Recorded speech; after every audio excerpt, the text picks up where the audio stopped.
हाँ, लेकिन हमें रात के अंधेरे में यहाँ आना होगा। अब वो दोनों रात को उस खेत में लगे पेड़ के पास आते हैं और उसके पास खुदाई करने लगते हैं। तभी वहाँ एक तेज रोशनी प्रकट होती है और उस पेड़ से आवाज आती है, हमारे इस जादुई खेत में तुम्हारा स्वागत है। अरे ये आवाज कैसी भैया? मुझे तो बहुत डर लग रहा है, कहीं कोई भूत तो नहीं? नहीं, भूत कुछ नहीं होता। अब मोनू और नेहा के सामने एक बड़ा सा मटर और टमाटर का पौधा प्रकट होता है, जिन्हें देखकर वो दोनों हैरान हो जाते हैं। कुछ देर बाद वो दोनों घर लौट आते हैं। इतनी रात को कहाँ गए थे तुम दोनों? जानते हो मैं कितना परेशान हो गई थी। माँ, हम दोनों खेत में गए थे। खेत में? लेकिन क्यों? क्या करने गए थे तुम दोनों खेत में? तुम दोनों जानते हो ना रात में यूं अकेले बाहर जाना ठीक नहीं। और क्यों गए थे तुम दोनों रात को खेत में? माँ, हमें दादी की वो बात याद आ गई थी, इसलिए। तुम दोनों को कहा है ना इन सब बातों पर ध्यान मत दो। आज के बाद तुम दोनों सिर्फ अपनी पढ़ाई पर ध्यान दो, नहीं तो तुम दोनों का नाम स्कूल से हटवाकर खेत में काम करवाने लगवा दूंगी। उस दिन के बाद वो दोनों खेत की तरफ नहीं जाते, लेकिन मोनू को बार बार अपने सपने में अपनी दादी दिखाई देती, जिससे एक रोज तो वो डर कर बैठ भी गया। क्या हुआ भाई, तुम ठीक तो हो ना? नेहा, आज दादी फिर मेरे सपने में आई थी। मुझे लगता है दादी हमें कुछ बताना चाहती है, और अब मैं पता करके ही रहूंगा दादी आखिर कहना क्या चाहती हैं। अब वो दोनों जल्दी से खेत में चले जाते हैं, जहाँ उन्हें एक बड़ा सा टमाटर दिखाई देता है। अरे ये क्या, मटर के खेत में टमाटर कैसे आ गया? मैं एक जादुई टमाटर हूँ जो कई सालों से इस खेत में दबा हुआ था, लेकिन अब तुमने मुझे आजाद कर दिया है। साथ ही मेरे इस जादुई मटर को भी आजाद कर दिया है। जादुई मटर टमाटर? हम कुछ समझे नहीं। मैं समझाता हूँ। दरअसल हम दोनों जादुई मटर टमाटर थे। कई साल पहले हम इस धरती पर आए थे, और जब आकर थक गए तो इस खेत में आकर लेट गए, और हमें कब नींद आ गई हमें खबर ही नहीं। जब हम होश में आए तब तक किसी ने हमारे ऊपर ये पेड़ उगा दिया था, और तब से हम इसी पेड़ में दब गए। एक रोज तुम्हारी दादी जब इस खेत में काम कर रही थी, तब वो इस ओर खुदाई कर रही थी। हमने उन्हें हमारे जादुई होने की बात बताई, तो वो इस जगह और खुदाई कर पाती, हमें बाहर निकाल पाती। उससे पहले ही गांव में किसी की तबीयत ज्यादा खराब होने की खबर उन्हें मिली, और वो जल्दी में यहाँ से निकल गई। हाँ, और शायद इसी राज के बारे में दादी हमें बताना चाहती थी, लेकिन वो कुछ कह पाती उससे पहले ही उनकी मौत हो गई। क्या हुआ? बड़ा दुख हुआ ये सुनकर। खैर, अब तुमने हमें आजाद कर दिया है, इसीलिए अब तुम जो चाहो हमसे मांग सकते हो। हाँ, हम तुम्हारी मदद अवश्य करेंगे। ये सुनकर वो दोनों बड़े खुश होते हैं। क्या सच में हम जो मांगेंगे तुम दोगे? हाँ, यकीन नहीं होता तो मांग कर देखो।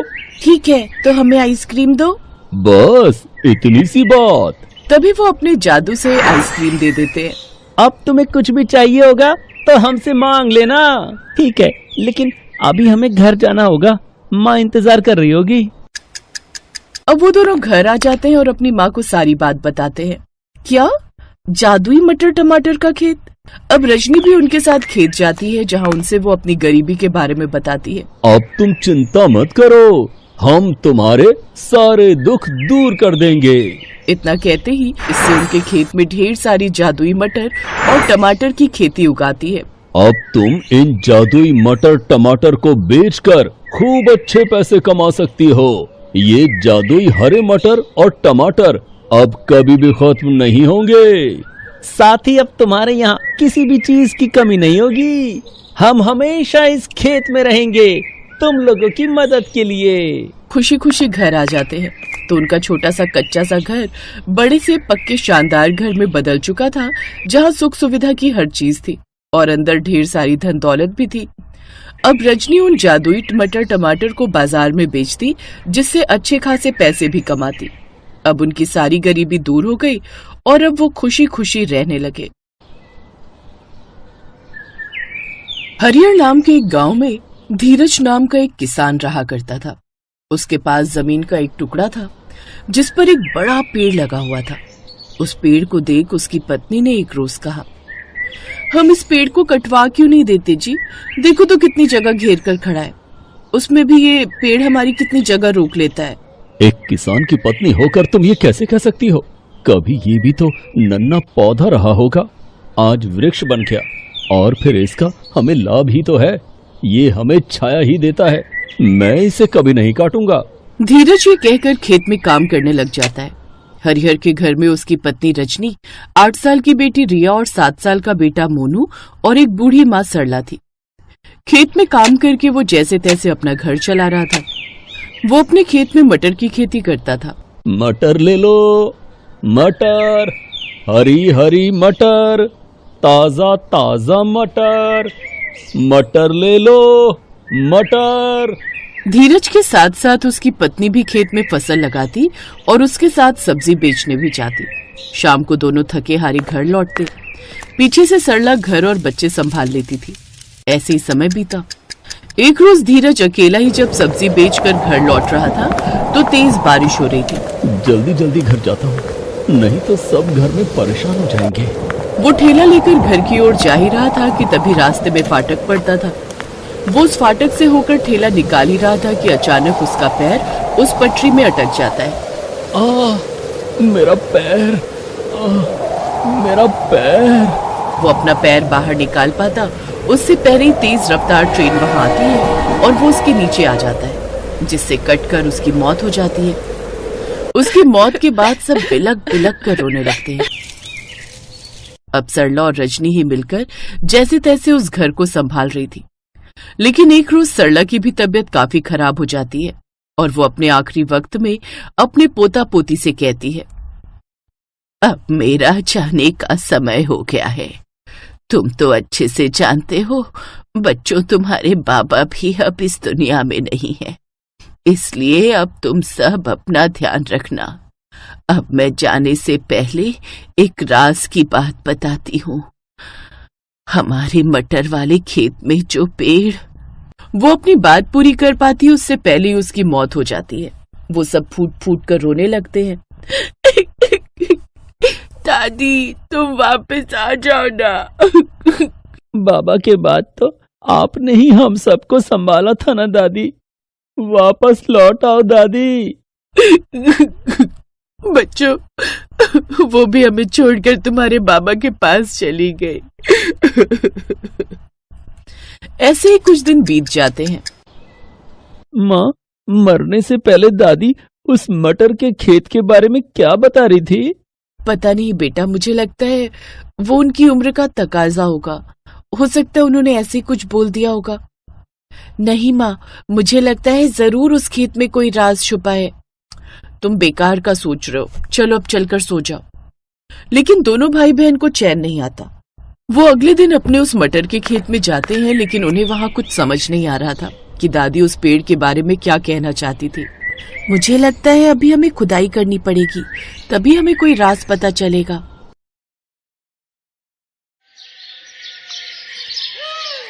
चांदनी का पति उमेश अंडे बेचने का व्यापार करता था।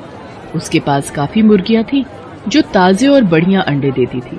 उमेश की दुकान पर अंडे खरीदने वालों की भीड़ लगी रहती थी। उमेश की अंडों की दुकान के सामने ही शेखर की भी अंडों की दुकान थी, पर शेखर अंडे बाजार से खरीद कर बेचता था, इसलिए लोगों को उमेश की दुकान के ही अंडे पसंद आते थे।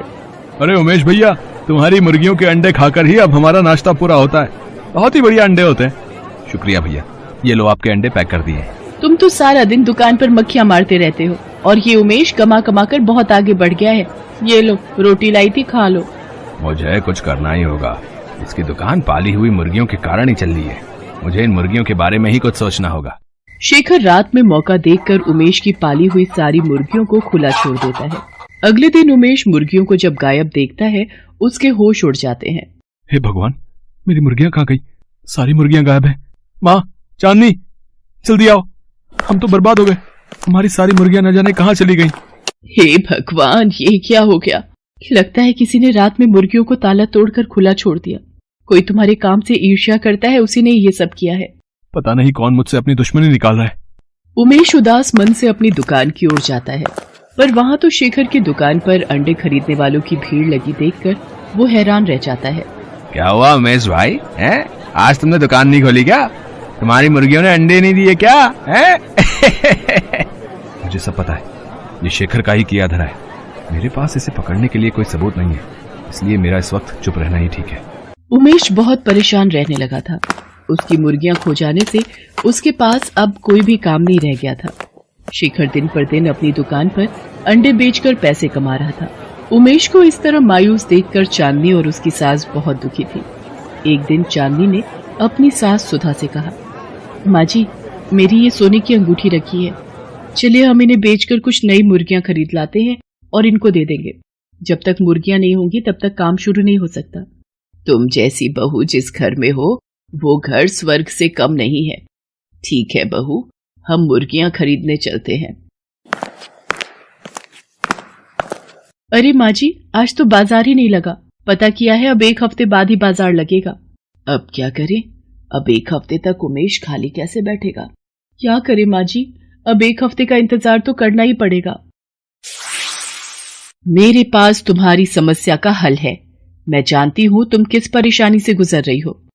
आप कौन है और आपको कैसे पता कि हमारी परेशानी क्या है? मैं एक जादूगरनी हूं और मैं दुखी लोगों की सहायता करती हूं। अच्छा, तो फिर आप हमें हमारी परेशानी का हल बता दीजिए जादूगरनी जी। लगता है तुम दोनों सास बहू में बहुत प्रेम है और ऐसे रिश्तों को देखकर मुझे बड़ी खुशी मिलती है।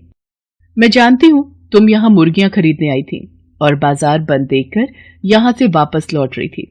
मैं तुम्हें ऐसे बीज दूंगी जिसकी सहायता से तुम अंडे की खेती कर सकती हो और उसके लिए तुम्हें मुर्गियों की भी जरूरत नहीं पड़ेगी। क्या? अंडे की खेती? पर वो कैसे हो सकती है? ऐसे कौन से बीज हैं जिनसे अंडे पैदा हो सकते हैं? ये रहे वो बीज, इन्हें अपने घर के आंगन में डाल देना और फिर ये बीज अपना जादू दिखाना शुरू कर देंगे। पर ध्यान रहे, एक दिन में 5 बीज ही तुम्हें जमीन पर डालने हैं, वरना अनर्थ हो जाएगा। आप चिंता मत करो, हम इस बात का ध्यान रखेंगे। घर जाकर चांदनी और उसकी सास सारी बात उमेश को बताती हैं और जादूगरनी के दिए बीजों को अपने घर के बाहर बने आंगन की मिट्टी में डाल देती हैं। माँ, चांदनी, तुमने कभी सुना है कि अंडों की भी खेती हो सकती है? तुमने उस जादूगरनी पर कैसे विश्वास कर लिया? इन बीजों में कितना जादू है, अब ये तो कल ही पता चलेगा। अगले दिन उमेश जब सोकर उठता है तो वो हैरान रह जाता है। ये तो सचमुच हमारे घर के आंगन में अंडों की खेती हो गई है। पेड़ों पर अंडे उगाए हैं। मैंने तुम्हें कहा था ना कि ये बहुत चमत्कारी बीज हैं। रोजाना के 5 बीज डालने से अगले दिन 500 अंडे उगाएंगे। हाँ, ये तो सचमुच जादू हो गया। अब हम घर के आंगन में ही अंडों की खेती कर सकते हैं। उमेश बेटा, अब तुम्हें घबराने की कोई जरूरत नहीं है। हमारे घर के आंगन में अंडों की खेती होगी और फिर तुम उन अंडों को अपनी दुकान पर बेच दिया करना। ऐसे तुम्हारा काम फिर से चल पड़ेगा। तुम सही कह रही हो माँ, अब मैं फिर से अपनी दुकान पर अंडे बेच सकता हूँ और ये सब आप दोनों के कारण ही संभव हो पाया है। चांदनी और उसकी सास रोजाना घर के आंगन में बीज डाल देती और अगले दिन 500 अंडे घर के आंगन में उगाते। धीरे धीरे फिर से उमेश का काम चल पड़ा। अब तो उमेश अपनी दुकान के अलावा बाहर की दुकानों पर भी अंडे की सप्लाई करने लगा। उमेश का काम फिर से अच्छा चलते देख शेखर ईर्ष्या से भर गया। जब उसे सच्चाई पता चली तो वो अपनी पत्नी से बोला, तुम्हें किसी भी तरह उमेश के घर जाना है और वो जादुई बीज चुरा कर लाने, समझी ना, ताकि हम उन जादुई बीजों से अंडे की खेती कर सकें। तुम चिंता मत करो, मैं चाय पीने के बहाने जाऊंगी और मुट्ठी भरकर बीज चुरा लाऊंगी, फिर तुम भी रोजाना अंडे की खेती करना। शेखर की पत्नी बहाने से चांदनी और उसकी सास के पास जाती है और बातों ही बातों में बीज चुरा कर घर लौट आती है। ये देखो मैं कितने सारे बीज चुरा लाई हूँ। तुम एक काम क्यों नहीं करते?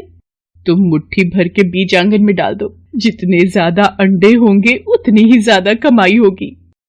शेखर अपनी पत्नी के कहने पर एक नहीं बल्कि 2 मुट्ठी भरकर बीज आंगन में फैला देता है और जादूगरनी के कहे अनुसार अगले दिन जब शेखर और उसकी पत्नी सोकर उठते हैं वो घबरा जाते हैं। उनका पूरा घर अंडों से भरा हुआ था और दोनों अनेकों अंडों के बीच में दबे हुए थे। तभी अचानक शेखर की दुकान का नौकर ये सब देख लेता है। अरे कोई जल्दी से जाओ और उमेश को बुलाकर लाओ। ये सब कैसे हो गया? माँ, चांदनी, ये दोनों तो इन अंडों के ढेर के नीचे दबकर मर जाएंगे, इनकी मदद करो। तभी वहां जादूगरनी आ जाती है। तुम दोनों सास बहू को शायद पता नहीं, शेखर की पत्नी ने तुम्हारे घर से बीज चुराए थे, पर ये दोनों नहीं जानते कि लालच का फल बुरा होता है। इन दोनों ने चोरी की है, इसकी सजा मैं इन्हें जरूर दूंगी। नहीं नहीं जादूगरनी जी, इन दोनों को माफ कर दीजिए। हमें इनसे कोई बैर नहीं। ये हमारे पड़ोसी हैं, इसलिए हम इनका बुरा होते नहीं देख सकते। हाँ जादूगरनी जी, इन दोनों को छोड़ दीजिए। उमेश, मुझे माफ कर दे। मैंने ही तेरी सारी मुर्गियां छोड़ दी थी ताकि तू बर्बाद हो जाए, पर आज तुम सब हमारी जान बचाने के लिए खड़े हो।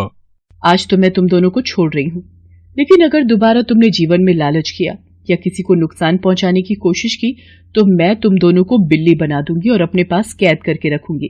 शेखर को अपनी भूल का पछतावा होता है। वो सबसे माफी मांगता है और दोबारा ईर्ष्या न करने की कसम खाता है। उस दिन के बाद से चांदनी और उसकी सास दोनों अंडे की खेती करने लगी और उमेश उन अंडों को बाजार में बेचकर अच्छे पैसे कमाने लगा।